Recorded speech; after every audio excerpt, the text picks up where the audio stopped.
Kamelia Spencer vanished without a trace in 2002. For over 2 decades, her case was ice cold. Now, a shocking DNA match has shattered everything we thought we knew and raised one terrifying question.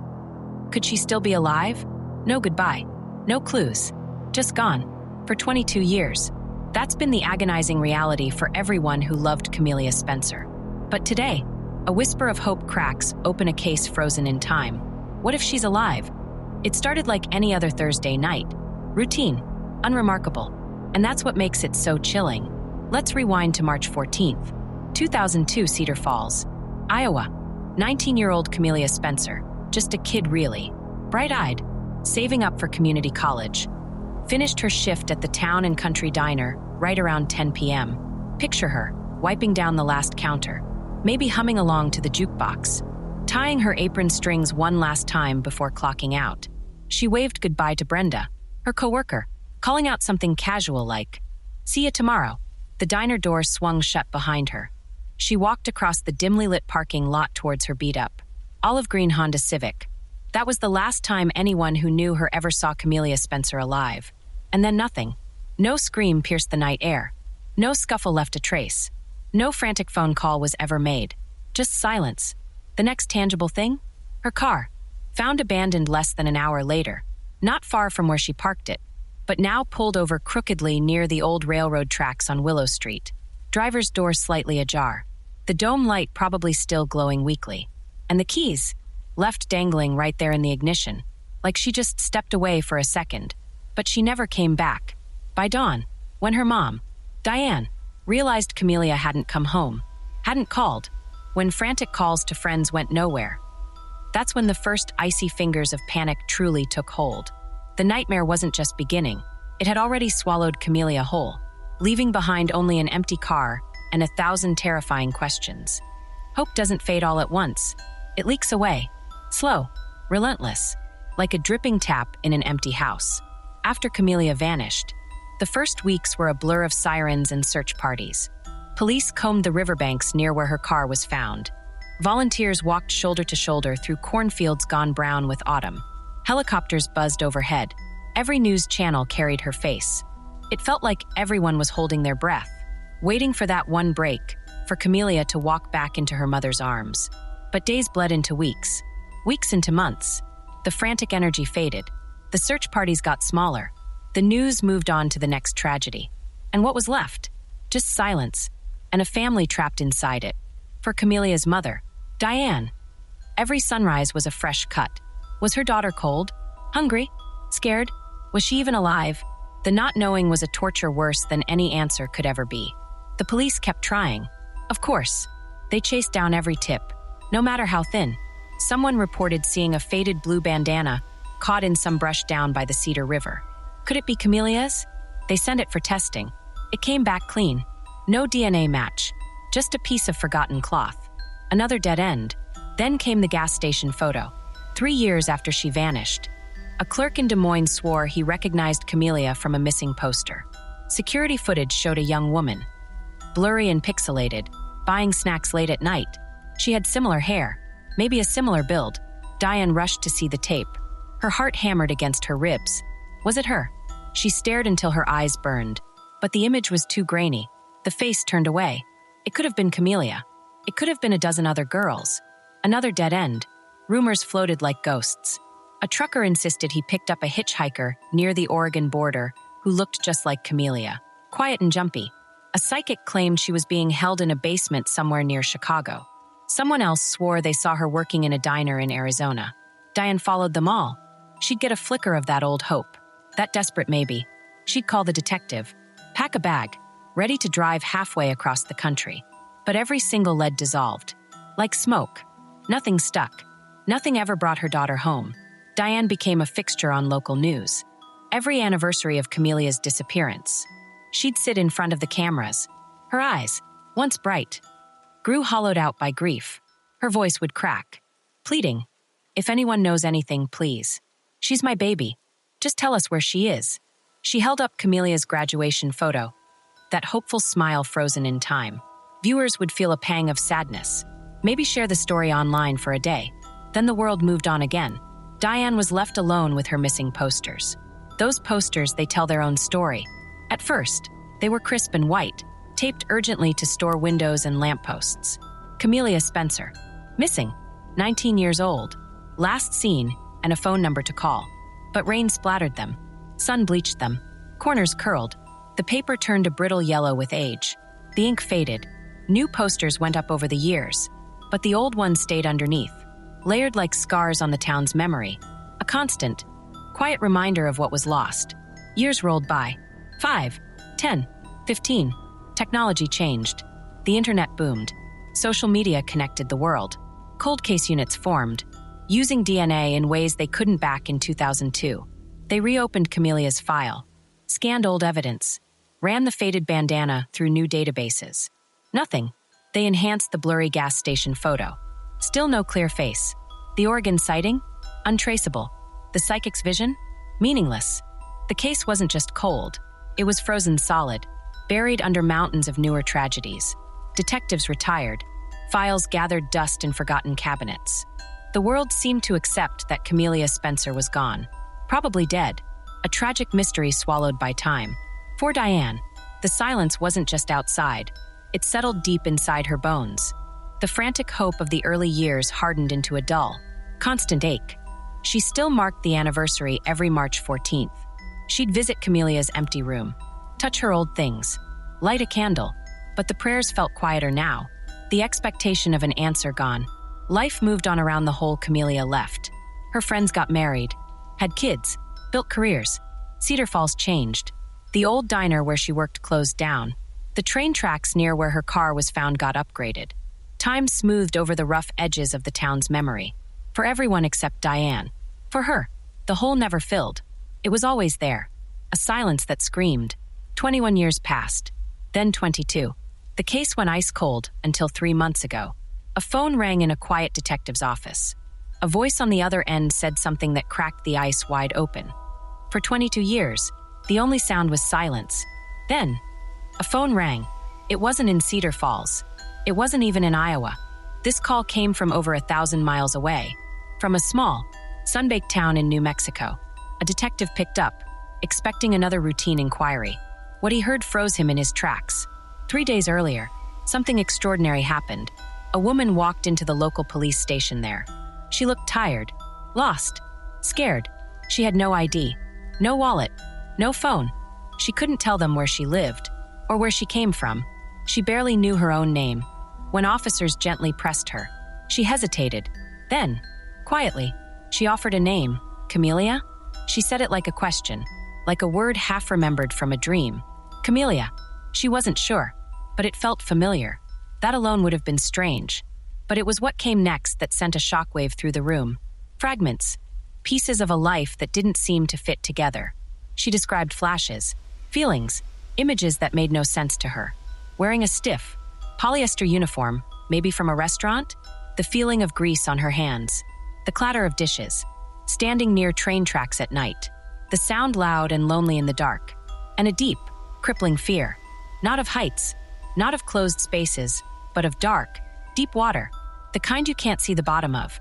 Just the thought of it made her hands shake. The officers in New Mexico listened, trying to piece it together. A missing woman named Kamelia? A diner uniform? Train tracks? A fear of dark water? It sounded like something. They started digging, typed the name Kamelia into a national missing persons database. And there she was, Kamelia Spencer, vanished in 2002 from Cedar Falls, Iowa, last seen leaving a diner. Her car found abandoned near train tracks. Searches had focused heavily on the nearby Cedar River, dark, deep water. The details matched, too closely to ignore. It was impossible. It had to be impossible. But they had to know. They called Cedar Falls. Imagine that moment.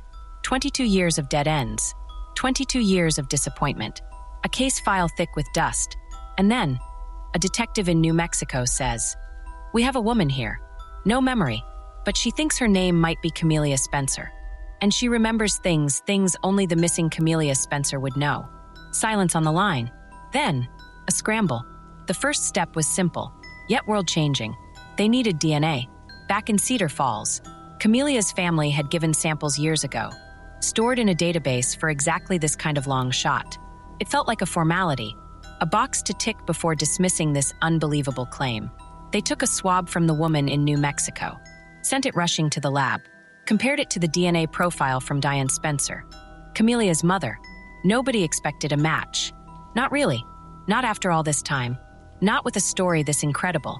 They braced for another dead end, another heartbreak for Diane. The science was clear. Either it matched, or it didn't. Simple. The results came back. Partial match. Silence. Then disbelief. A partial match? What did that even mean? It wasn't a clean, perfect yes. This is absolutely Kamelia Spencer. But it wasn't a no either. The DNA showed significant shared markers. Strong evidence of a biological relationship. This woman wasn't a random stranger. She was related to Diane Spencer. The odds of that happening by pure chance? Astronomical. 1 billion to 1. Maybe higher. Science was screaming that this woman, this lost soul in New Mexico, was almost certainly connected to the Spencer family. Connected to Kamelia. How? That was the question echoing in every investigator's mind. How? How could Kamelia Spencer, vanished without a trace at 19, possibly be alive over 1,000 miles away? How could she survive for 22 years and only surface now? How could she remember the diner uniform, the train tracks, the fear of the river, but not her own mother's face? Not her own name with certainty? The implications were staggering. If it was Kamelia, what horrors had she lived through to erase her own past? What unspeakable things could fracture a mind so completely? Was she held captive? Did she run, only to break under the weight of fear and trauma? Was she living on the fringes? A ghost even to herself? The how became a terrifying chasm of possibilities. And if it wasn't Kamelia, that opened a different kind of nightmare. Who was this woman? How did she know those incredibly specific details about Kamelia's life and disappearance?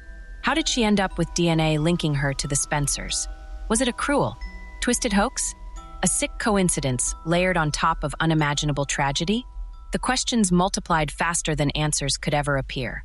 One phone call, one lost woman walking into a quiet police station, one name whispered like a ghost, a few fragmented memories, a swab of cells on a cotton tip. That's all it took. In an instant, the ice-cold case of Kamelia Spencer wasn't just reopened, it was shattered, blown wide apart. The agonizing silence of 22 years was ripped away, replaced by a single, deafening, unbelievable question hanging in the air. Could Kamelia Spencer, missing and mourned for a generation, possibly be alive? The science whispered maybe. The details screamed look closer. And a family, trapped in grief for decades, suddenly found themselves standing on the edge of a miracle or the precipice of an even deeper, more devastating hell. A partial DNA match, fragmented memories, a name whispered after 22 years. It sounds like the start of a miracle, but right now, it's just the start of a terrifying maze with no clear way out. The discovery in New Mexico didn't bring answers. It ripped open a canyon of questions so deep and dark, it makes your head spin. The biggest one screams loudest. If this woman is Kamelia Spencer, where has she been for 22 years? Think about it. Over 8,000 days and nights. Vanished without a trace at 19. Presumed gone forever. How does someone simply disappear like that? And then, just as silently, reappear? The possibilities are chilling. Was she held somewhere? Trapped by someone? Did she run from something so terrible? She buried her own past to survive. The sheer length of time is staggering. A whole lifetime lived somewhere else. In shadows. And then there's the timing. Why now? Why? After all this time. Does she walk into a police station? Was there a trigger? Did something change? Did she finally feel safe enough? Or was she pushed by desperation? Did her hidden life collapse? Or did a sliver of memory finally break through the wall in her mind? There's no answer. Just the haunting fact that after 22 years of silence, she surfaced. Why this moment? It feels like fate or something far more sinister. But what if she isn't Kamelia? That's the other side of this nightmare. If she's not, then who is this woman? How does she know things only Kamelia should know? The diner uniform, the train tracks, that specific, deep fear of dark water. A fear tied directly to the river searches near where Kamelia vanished. How could a stranger know those details? They weren't all splashed on the front page for years. Some are small, personal, haunting. Did she research it? Is she incredibly sick, somehow fixated on this old case? Or is there something even darker? Was she told these things, Planted with Kamelia's memories like seeds, the idea makes your skin crawl. Experts are scrambling. Doctors who study the mind talk about trauma. Extreme, unbearable trauma. They say it can do incredible things. It can wall off memories, build whole fortresses inside a person's head to protect them from pain too terrible to face. They call it dissociative amnesia, or a fugue state. Maybe Kamelia, if it's her, experienced something so horrific that night, or in the years after, that her mind hid itself, wiped the slate clean to survive. It's rare, but it happens. The mind protecting the heart, even if it means losing who you are. But listen to the whispers in the hallways of police stations, the low voices on true crime forums. They point to other, uglier possibilities, human trafficking rings, networks that move people like ghosts, erase identities, force lives into darkness. Could Kamelia have been caught in that? Hidden away for decades until a chance escape, or a crack in the system, or witness protection? Did she see something terrible that night? Something that forced her into a new life, a new name, so deep she even forgot the old one? It seems far-fetched after so long, but nothing about this case is normal. For Diane Spencer, Kamelia's mother, this isn't a puzzle to solve. It's an earthquake tearing her world apart. 1 minute, she's living with the quiet, heavy grief of a mother who buried her child long ago, even without a body. The next this, a phone call, a maybe, a flickering image on a screen that might be her daughter. Grown, haunted, lost. Can you imagine? The hope that surges is like a physical pain, bright, sharp, terrifying. It's euphoria. My baby might be alive, but right behind that hope comes the terror, the crushing fear that this is all a lie, that it's a cruel, sick hoax played on a grieving mother. Someone pretending, maybe for money, maybe for twisted fame, maybe just to cause pain. The DNA isn't a full yes yet. It's a maybe. What if this woman is a relative Diane never knew about? What if it's just a horrible, 1,000,000,000 coincidence? The thought of getting that hope ripped away after letting herself feel it again, it's unthinkable. It would break her in a way the first loss never did. How do you survive losing your child twice? And the darkest question of all, the one nobody wants to say out loud but everyone feels. What if the truth is worse than the not knowing? What if they find out Kamelia was alive all this time, but suffered unimaginable horrors? What if finding her means facing a reality so brutal, it shatters the family all over again? The silence was agony, but this limbo between miracle and nightmare, it's a different kind of torture. Diane stares at the enhanced photo from New Mexico. She traces the woman's face on her screen. Is that her daughter's eyes? Her jawline? Or is it just a desperate mother's heart seeing what it aches to see? There are no easy paths here. Every possibility leads down a dark road. Trauma that stole a mind, evil that stole a life. A coincidence so vast it feels like a cosmic joke. Or a miracle so fragile, it might vanish if you breathe too hard. The Spencer family is trapped in this storm of questions. Euphoria and terror, twisting together. Hope is a dangerous thing when the only answers you have could destroy you. They stand on the edge, staring into that canyon of the unknown, waiting for the ground to either solidify beneath their feet or crumble away completely. We hear about missing persons cases all the time. Names flash on screens. Faces stare from posters. Sometimes we pause. Sometimes we scroll past. But Kamelia Spencer's story? It sticks. It claws its way under our skin and stays there. Why?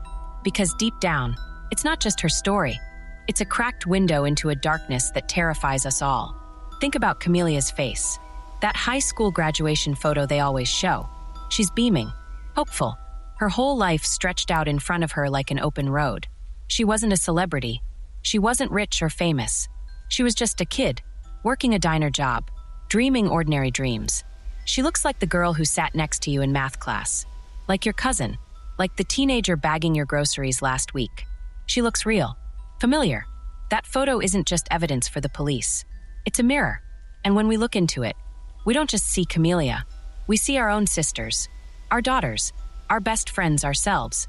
20 years ago, what if that bright, hopeful smile just vanished one night? What if it were your person? That's the first hook.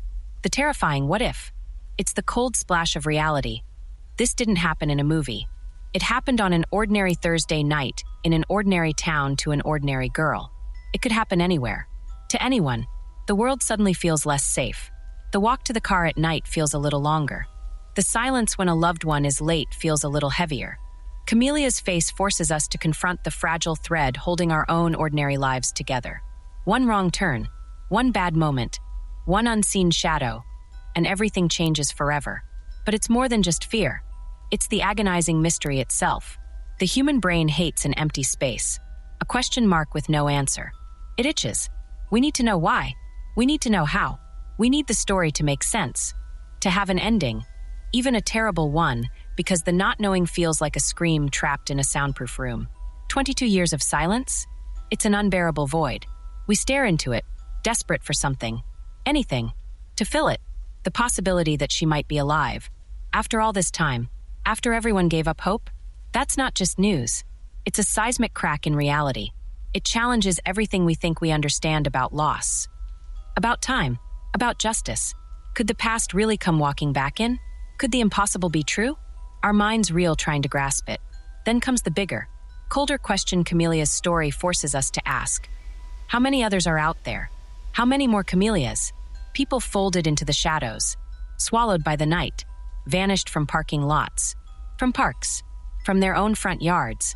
Not just names on a cold case file, but real people. Someone's child, someone's heart ripped out and carried in the silence every single day. The statistics are numbing. Thousands upon thousands missing in the US alone, year after year. But Kamelia's face, that hopeful smile, makes those numbers bleed. It turns a statistic into a sister, a daughter, a person whose coffee cup might still be waiting in a kitchen cupboard somewhere. 22 years later, think of the families, like Diane Spencer, trapped in a torture chamber built by minutes, hours, years of not knowing, living in the awful limbo between hope and grief, never able to fully mourn, never able to fully move on, always listening for the phone, always jumping at a knock on the door, always wondering, in the quietest, darkest hours, are you out there? Are you cold? Are you scared? Are you gone? That constant, gnawing maybe is a special kind of hell. Kamelia's story forces us to imagine living in that hell. Could we endure it? Could anyone? We follow stories like this, sometimes obsessively, not out of morbid curiosity, but because somewhere deep inside, we're desperate for resolution, for the universe to make sense, for the lost to be found, for the scales, horribly tipped, to balance even a little. When a case goes cold for decades, it feels like a wound left open, a story abandoned mid-sentence. The possibility that Kamelia might be found, it's like a flare shot into that darkness. It gives us a flicker of hope, not just for her, but for all the missing, for all the families trapped in that silent waiting room.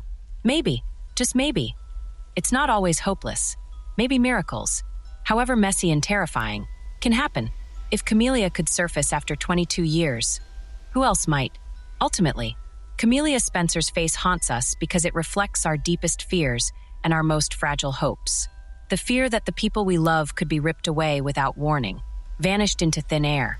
The fear of the unknown, the unexplained void, and the desperate, aching hope that even in the deepest darkness, light can find a way. That lost things can be found. That silence, no matter how long it stretches, doesn't have to be the end of the story. Her smile, frozen in that graduation photo, is a question mark stamped on our sense of security. It whispers, this could be you. This could be yours. What then? And in that whisper, we find the terrifying, magnetic pull of a mystery like this. We are all, in some small way, waiting with Diane Spencer, waiting for the phone to ring, waiting for the silence to finally break. Right now, in this very moment, the world holds its breath. But for Diane Spencer, breath is a luxury she can barely afford. Every second scrapes by like sandpaper on raw nerves. There are no easy answers yet, no sudden revelations, just waiting, a suffocating, deafening quiet filled with the hum of machines and the ticking of clocks that sound far too loud. In sterile labs, far from the spotlight, scientists are working. Tiny samples of DNA, molecules carrying the blueprint of life, of identity, are being handled with gloved hands. This isn't the first test. It's a retest, a double check, a triple check. They know the stakes. One tube holds cells from the woman in New Mexico. Another holds the genetic profile of Diane Spencer, Kamelia's mother. Machines were. Chemicals react. Computers analyze patterns invisible to the eye. It's precise. It's cold. It's science. But the result it promises isn't just data. It's a verdict on a mother's hope, a family's shattered history. They have to be absolutely sure, beyond any shadow of a doubt.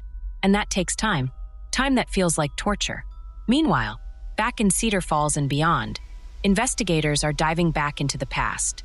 Dust is shaken off old case files thick with faded paper and forgotten notes. Boxes are reopened. Names are revisited. That blurry gas station photo? Enhanced again with newer tech. The faded bandana? Re-examined for any trace they might have missed 20 years ago. The rumor from Oregon? Tracked down again, hoping a fresh perspective sees something old eyes missed. Every tiny detail from that night in 2002, every whisper that followed, is being sifted through once more. They're looking for anything that connects to the woman in New Mexico. That explains the impossible fragments she remembers. They're chasing ghosts again, hoping one finally has a face. And the woman at the heart of this storm? She's in a safe place, somewhere secure, under constant watch. Not as a prisoner, but as someone incredibly fragile and incredibly important. She's surrounded by people trying to help her remember. Psychiatrists, therapists, kind voices asking gentle questions. They aren't forcing anything. They know the mind, especially one fractured by unimaginable trauma, is delicate territory. It's like carefully untangling a knotted thread in the dark. One wrong pull could snap it. They show her pictures, old photos of Cedar Falls, the diner, the train tracks. They talk about water, about uniforms. They wait, hoping a sound, a smell, an image might spark something real. A true memory, not just an echo. Who is she? What happened? She holds the key, but it's buried deep inside a locked room she can't find the door to. Unraveling her own mind is a slow, painful journey, minute by agonizing minute. For Diane, these days are a special kind of hell. Imagine living suspended between two nightmares. For 22 years, she carried the crushing grief of losing her daughter. She learned to live with that hollow space, that constant ache. She mourned. She buried Kamelia in her heart, even without a grave. And then this, that phone call, that flicker of impossible light. Now, the grief she carried for so long feels disrupted, confused. It hasn't gone away, but it's been shoved aside by this terrifying, exhilarating, devastating maybe. She told reporters the raw, simple truth that cuts to the bone. I've mourned my girl for 22 years. Now I'm mourning the not knowing all over again. Think about the weight of that. She spent over 2 decades mourning the loss. Now, she's forced to mourn the uncertainty. It's a fresh agony layered on top of the old scar. The not knowing is a monster she thought she'd escaped. Now it's back, bigger and hungrier than ever. Her life is frozen. She stares at her phone, willing it to ring, yet dreading what the caller might say. She looks at the enhanced pictures from New Mexico, searching the woman's eyes for a flicker of her child. Terrified, she's just seeing what she desperately wants to see. Sleep is impossible. Eating feels pointless. Every mundane task, making coffee, opening a window, feels jarringly normal in a world that's tilted off its axis. The waiting isn't passive. It's an active, exhausting torment. Her mind races down every possible path. The miracle, the hoax, the horrifying truth. Each scenario plays out like a terrible movie she can't turn off. The support from others? It's a double-edged sword. Kind words from friends, prayers from strangers, the constant buzz of media interest. It all reminds her that the world is watching, that her private, decades-long pain is now a public spectacle. She appreciates the hope people send, but it also feels like pressure. What if she lets them down? What if the hope they're holding on to for her sake gets crushed? The weight of everyone else's expectations sits heavy on her shoulders. She replays the last moments she knew she had her daughter. That ordinary Thursday night. Did she say, "I love you," when Kamelia left for work? Did she hug her? Were there dishes left in the sink Kamelia promised to wash? Tiny, insignificant details from a lost world now feel like precious, painful relics. If this woman is Kamelia, what does she remember of that last normal day? Does she remember her mother's face? Her voice? Or is Diane just another ghost in the fog of her lost memories? The waiting isn't just about the DNA result. It's about waiting for the woman to remember, waiting for investigators to find a clue, waiting for her own heart to either soar or shatter completely, waiting to see if she gets her daughter back, or if she has to bury her all over again. It's waiting to discover if the last 22 years of grief were the end, or just a horrific pause in a story that's somehow still being written. So the world watches. The labs work. The detectives dig. The doctors listen. And Diane Spencer sits in the eye of the storm, surrounded by noise, yet trapped in a silence louder than any scream. Every tick of the clock echoes, not yet, not yet, not yet. She is living in the crushing, endless space between a question mark and an answer, mourning the not knowing, praying for it to end, terrified of what that end might bring. The waiting game isn't a game at all. It's the slowest, most painful form of torture imaginable, and the only way out is through time, second by agonizing second. We don't have an ending yet. Maybe it's a miracle. Maybe it's a tragedy in 2 acts. But this much is true. After 800 nights of darkness, a sliver of light just got brighter. If you remember anything, a detail, a rumor, even a gut feeling, share it. Sometimes hope isn't a fairy tale. It's a phone call, a fingerprint, a name spoken after 22 years of silence. Stay curious, stay kind, and wherever you are tonight, Kamelia Spencer, we hope you're found.